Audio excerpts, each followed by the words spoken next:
Bienvenidos, queridos amigos, a una nueva edición de este programa que se llama Marcando el Norte. Don José Ignacio, bienvenido. Bueno, muy buenas. Ya llevamos unos cuantos programas de esta serie que hemos llamado Humanismo Cristiano del Renacimiento. Y tenemos un invitado que lo está, vamos, es el invitado apropiado para hacer una serie sobre este seminario, porque él es catedrático de Historia Moderna de la Universidad de Alcalá. Hemos visto ya toda una serie de personajes y hoy le toca el turno a Santo Tomás de Villanueva. Por favor, ¿quién es la persona antes del personaje? Vayamos a cuando era niño. Sí, bueno, empezamos muy rápido, pero hay que decir que en esto del humanismo cristiano, todo esto tiene una secuencia que entronca con personajes que todos están tremendamente relacionados. Empezamos con Talavera y Cisneros, que eran hijos propios del siglo XV, y estos que vamos a ver a continuación, y en este caso Santo Tomás, ya es un nombre propio del siglo XVI, que enlaza muy bien con todo ese movimiento de ese humanismo cristiano, de ese humanismo renacentista, y que en él yo creo que ya se van a ver los frutos que dan el humanismo que ha ido sembrando anteriormente, ¿no? Los brotes de lo de Cisneros. Exacto, ¿no? Es decir, aquellos son pioneros. Esto puede decir que se podrían considerar, y yo considero en el caso de Santo Tomás, que ya es un ejemplo vivo de los frutos que dio lo que sembraron sus predecesores, ¿no? Y entre otras cosas, como vamos a ver más adelante, pues Santo Tomás precisamente es un hombre que se cría, que se educa, que se forma en la Universidad de Alcalá. Es decir, que aquello son los frutos de aquello que decíamos que ¿Por qué que lo se de había sembrado. Villanueva, Santo Tomás de Villanueva? Muy bien, tengo que decir que hablar para mí de Santo Tomás de Villanueva pues es algo muy querido para mí, porque yo soy hijo de Villanueva de los Infantes. Amigo mío, ya decía yo. Y entonces yo es un personaje que cuando me he criado de niño y he jugado entre la estatua de Santo Tomás de Villanueva y lo he vivido, y ha sido para mí pues un ejemplo. Villanueva, ¿no? Provincia de... Villanueva de los Infantes, provincia de Ciudad Real, en el campo de Montiel, en cabecera del distrito del campo de Montiel. Usted ha vivido allí, pero los que no hemos pasado por allí no sabíamos. Bueno, una ciudad muy hermosa, de Ciudad Real, muy notable. La cabecera del campo de Montiel. No, le digo también por un asunto, nosotros tenemos muchos espectadores que no son españoles. Sí, claro. Y claro, efectivamente a los españoles, pues en fin, Villanueva todavía les suena y tal, pero claro, tenemos gente en México, en Perú, en Ecuador, en Australia. Bueno, pues sí, pues es Villanueva de los Infantes, que es un pueblecito de una región del centro de España. No tan pueblecito, es ciudad, Ciudad, perdón. No, pero era una villa en su época importante, pero digo, fuera la cabeza de gobernación de todo el campo de Montiel, o sea que y allí pues tenía una universidad, allí por allí estuvo desterrado y pasó Quevedo, por allí estuvo Lope de Vega, allí impartió clases Jiménez Patón, o sea, los humanistas. Ya. ¿Sus padres eran? Bien, yendo a Santo Tomás, o a Tomás García Castellanos, sus padres eran unos hidalgos, familia acomodada de Villanueva de los Infantes, que vivían allí, y por unas razones, cuando la madre estaba embarazada, por unas razones de alguna epidemia, en una villa vecina al lado, a 5 kilómetros de Villanueva de los Infantes, que se llama Fuenllana, la madre, que tenía familia en Fuenllana, se retira a Fuenllana a dar a luz, porque allí había, en Infantes había alguna epidemia, alguna de estas. Es decir, por circunstancias especiales, en realidad es hijo de la villa de Fuenllana, aunque los padres eran naturales de Villanueva de los Infantes, y después, cuando nació, pues volvieron a la casa donde tenían el solar establecido en Villanueva de los Infantes. Nace en 1486 en la villa de Fuenllana, y los primeros pasos y sus primeras andanzas pues las desarrolla en Villanueva de los Infantes. O sea, una familia acomodada, pero de una villa. Vamos, ¿no? Una familia acomodada de una villa y con un estatus especial, que era el estatus de hidalgo. De hidalgo. Es decir, una nobleza pequeña, una nobleza rural, pero que respondía con dignidad. Con dignidad y a esa sociedad característica que se conoce como sociedad estamental, y donde era uno de los cuerpos que representaban un estatus dentro de lo que era la villa de Villanueva de los Infantes, o dentro del mundo rural, que entonces eran muy importantes, no eran mundos urbanos como lo que estábamos dominados por el mundo urbano, como acontece en nuestros días, y por tanto el mundo rural y el régimen municipal era muy potente y muy fuerte y muy importante. Bien, pues hay que decir que en 1486, como hemos venido hablando en programas anteriores, ya estamos en un momento en que Granada está a punto de caer, la infancia de Santo Tomás se asiste en todo este momento que se estaba reordenando toda la monarquía, lo que hemos hablado del propio Cisneros, de lo que hemos hablado de la propia Isabel, etcétera, etcétera. Y se había descubierto el nuevo mundo, es decir, había eclosionado ya lo que se llamaba esa nueva cosmovisión. Nace a una realidad muy distinta de unos años antes. Claro, como 100 años antes estábamos en una situación, ahora estamos entrando ya en un mundo en el que ya se está caminando en otro sentido, ¿no? Bueno, Tomás era un niño bondadoso, pero desde muy pequeño, y ya daba muestras.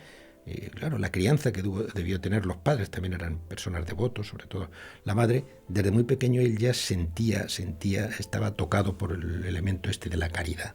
Él sentía por los pobres, eran sociedades donde la pobreza era un elemento bastante extendido, ¿no? O sea, no eran sociedades de crecimiento económico como los que vemos ahora, sociedades rurales donde una mala cosecha traía malestar.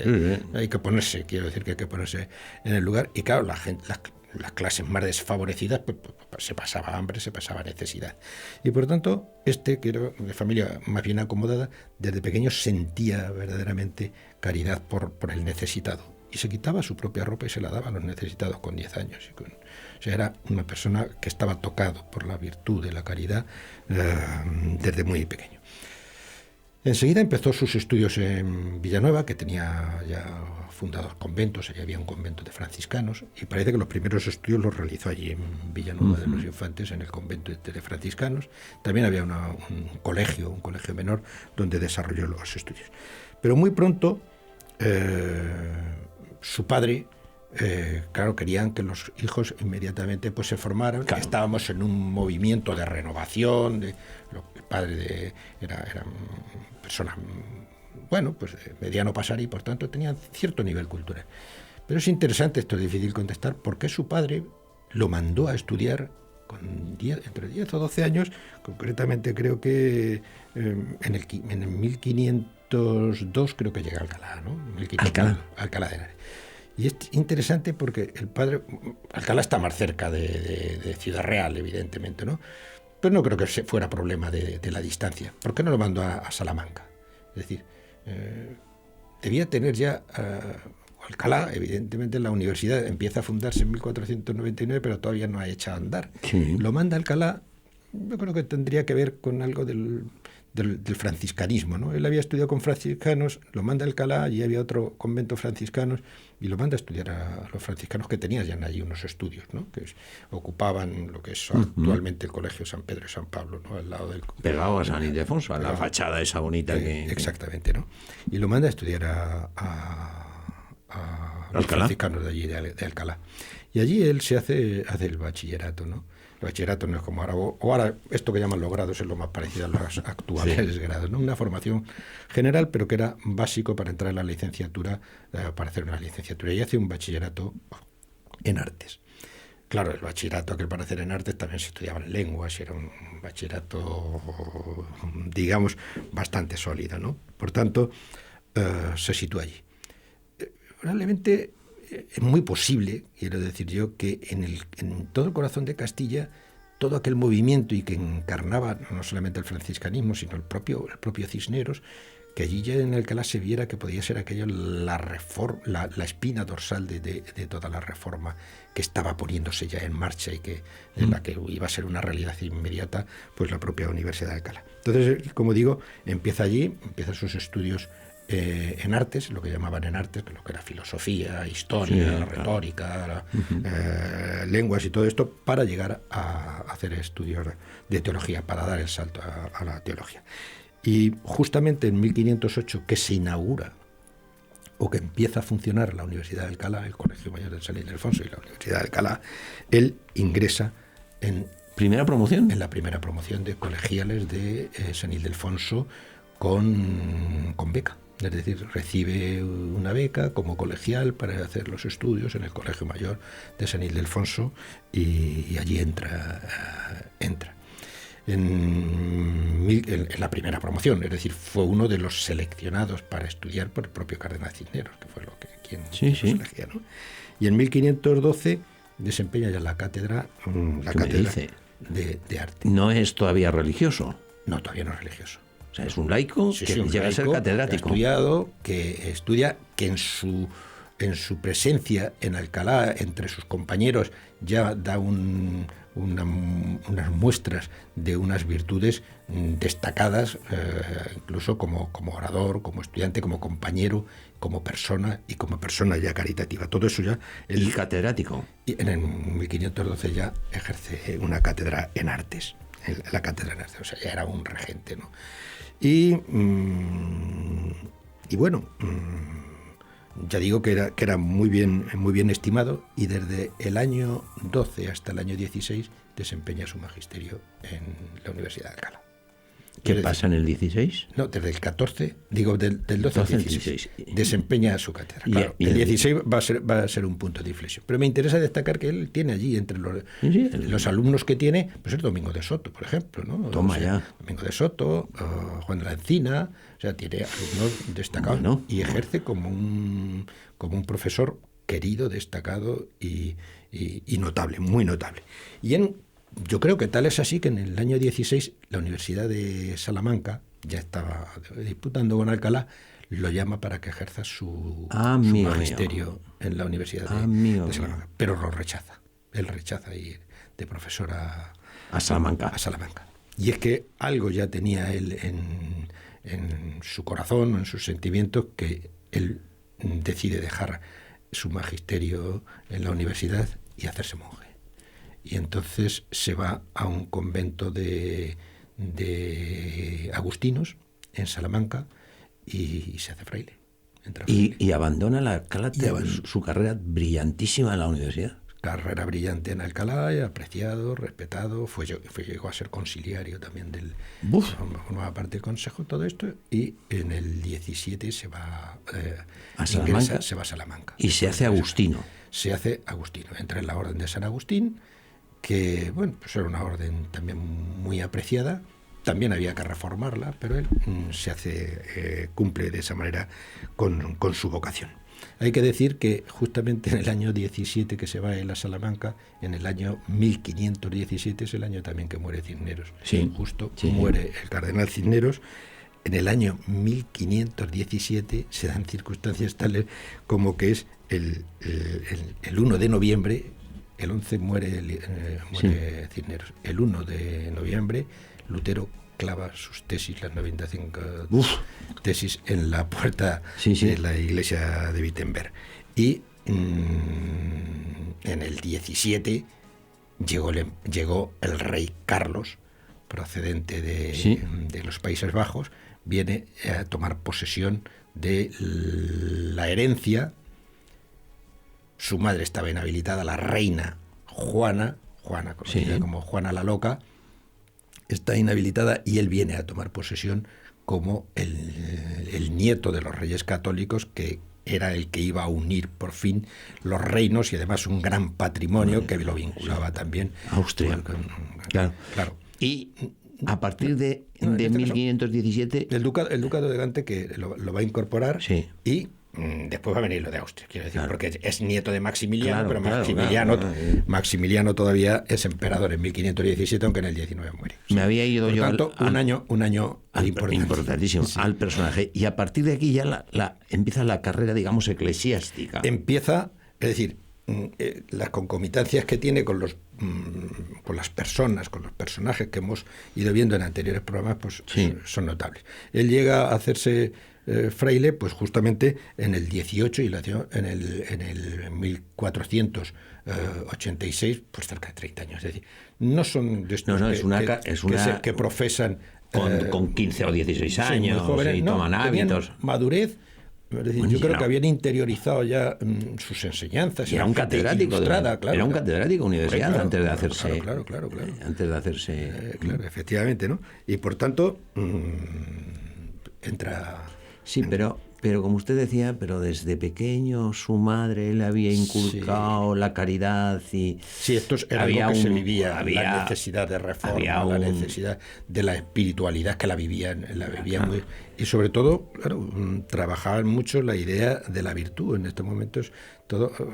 Vamos a llegar, aquí están haciendo también lo que es la sociedad del honor, que es tan importante, ¿no? Claro, la sociedad del honor se fundamenta mucho, en personajes anteriores hablábamos de la imitación de Cristo, la imitatio Christi, que lo acuñó Kempis, pero claro, la sociedad del honor se fundamenta mucho en la virtud. Los caballeros, el ideal de caballero cristiano, ¿no? Claro. La idea de caballero cristiano, que fundamentalmente un caballero cristiano se definía por la virtud, la defensa de la virtud. De ahí el caballero de la triste figura que defiende los valores de las virtudes fundamentalmente, ¿no? La paciencia, la tolerancia, la fortaleza, la templanza, quiero decir. La verdad, la virtud de las cardinales y las teologales, ¿no? Todo. Bueno, y fíjese usted, cuando el decano de filosofía de la República, que después se hace sacerdote, quiere decir que es la hispanidad, habla del caballero cristiano. Sí. Habla del caballero cristiano. Efectivamente, ¿no? Bien. Bueno. Pues llegamos de esta manera a 1518, donde en el 18 es ordenado sacerdote, y en el 19 es designado, claro, por la preparación que tiene en una sociedad, es designado prior del convento en el que llega, ¿no? Y también lo elige además el capítulo general, claro, una persona tan destacada, pues lo nombran prior. Tienes que servir a tu comunidad desde las capacidades que tienes, ¿no? Que prior que es reelegido después en el 1523. Son tiempos difíciles en el ámbito político. Todo está conectado, como pasa en la realidad. Entender la realidad es bastante complejo. Hay que darse cuenta que he dicho antes, en 1519 muere el abuelo Maximiliano, el abuelo de Carlos. El imperio es una corona electiva. Es decir, hay unos electores dentro del imperio que eligen al soberano. Por tanto, era electivo. Concurren a esa corona, él no era dinástica, no la heredaba directamente del abuelo, sino que los electores tenían que participar.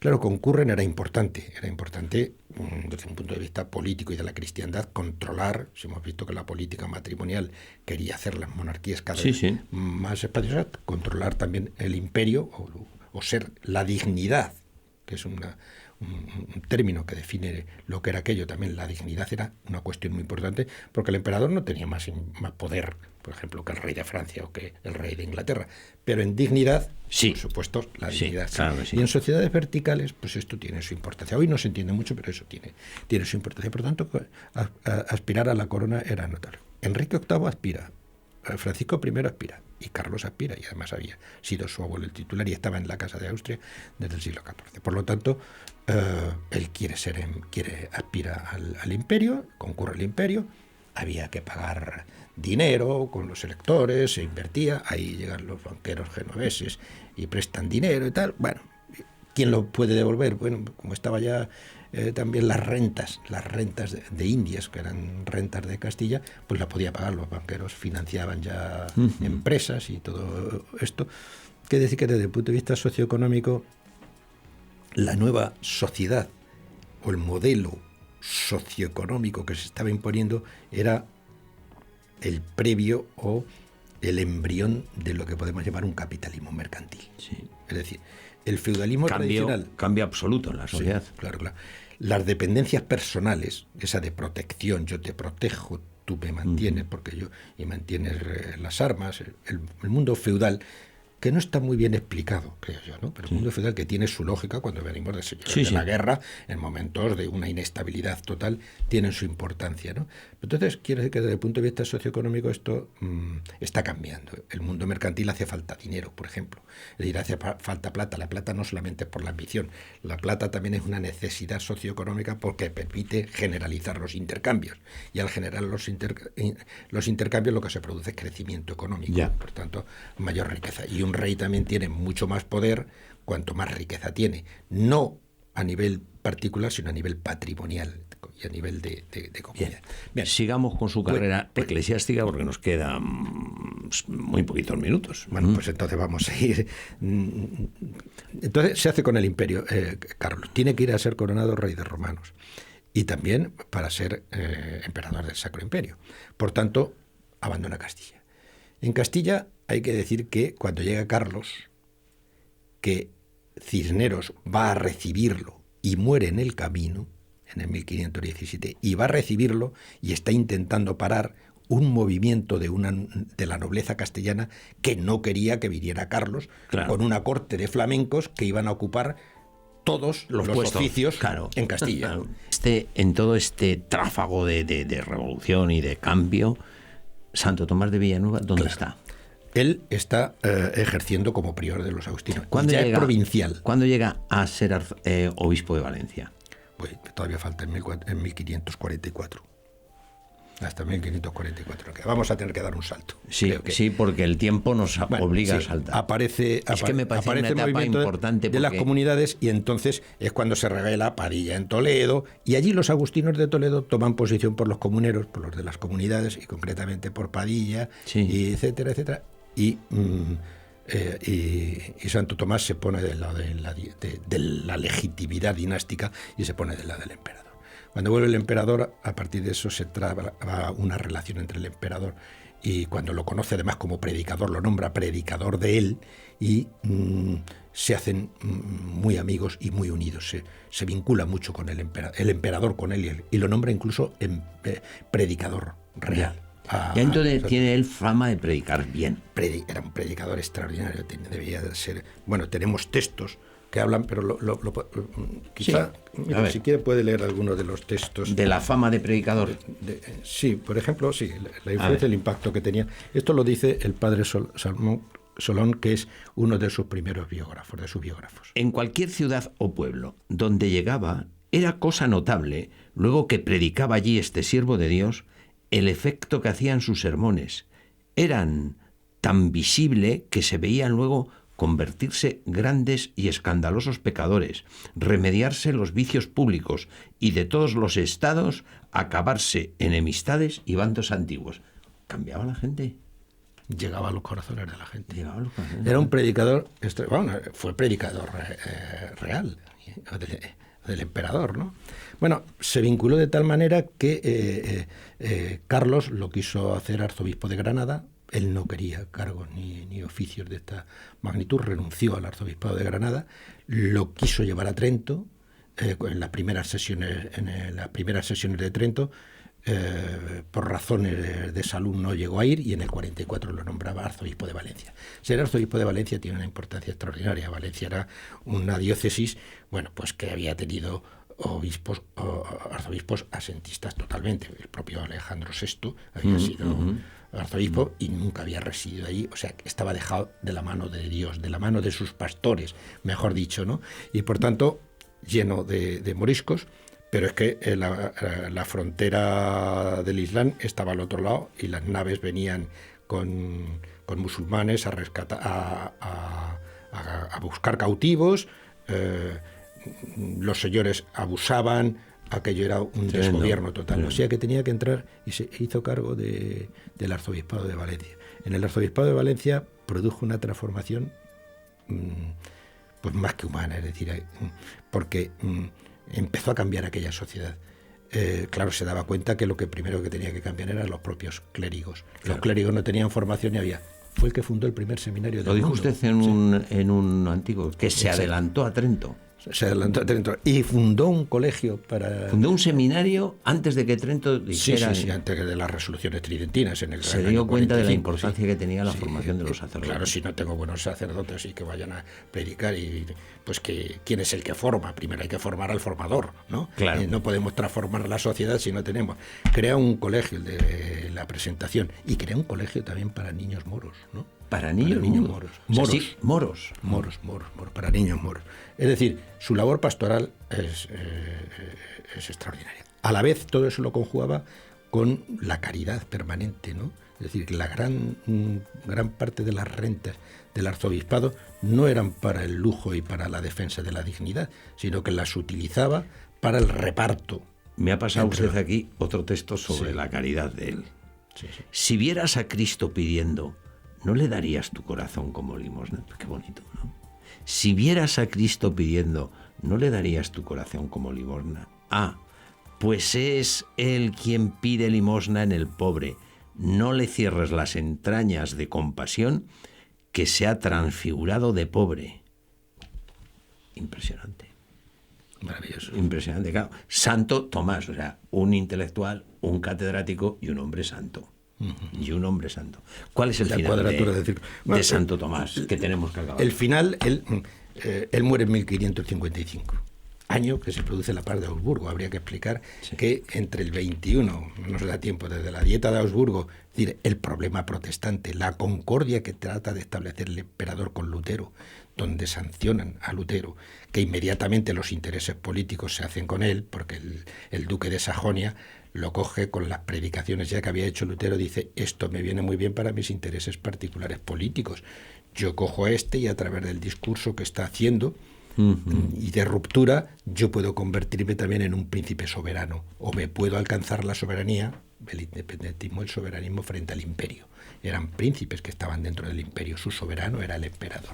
Por tanto, se utilizó políticamente. Y en 1555 en la paz de Augsburgo, es decir, el primer conflicto, las guerras, lo que han llamado tradicionalmente las guerras de religión, que eran conflictos confesionales por mantener la unidad del imperio, con la paz de Augsburgo se sella al final el principio de lo que se llama historiográficamente la intolerancia religiosa, o aquel principio en el que se establece que cada príncipe o cada reino o los súbditos de cada reino tienen que ser de la misma religión de cada. Pues vamos a acabar, y antes de despedirle, permita que me ha impresionado tanto, porque esta parte del texto que me ha dado usted para leer pertenece a un sermón que predicó en el miércoles de ceniza. Solo esta frase, que la vuelvo a repetir: si vieras a Cristo pidiendo, ¿no le darías tu corazón como limosna? Vamos a dejarlo aquí. Muchas gracias, querido profesor. Nos queda un personaje del que hablar. Nos quedarían tantos. Bueno, pero uno más que me ha prometido usted, que emplazo aquí, porque vamos a hablar del Caballero de Gracia en el próximo capítulo. Muchísimas gracias, profesor. Muchísimas gracias, queridos amigos, por haber estado con nosotros. Decirles que nos vamos a poner a trabajar para que dentro de unos días le podamos ofrecer una nueva edición de este programa que se llama Marcando el Norte.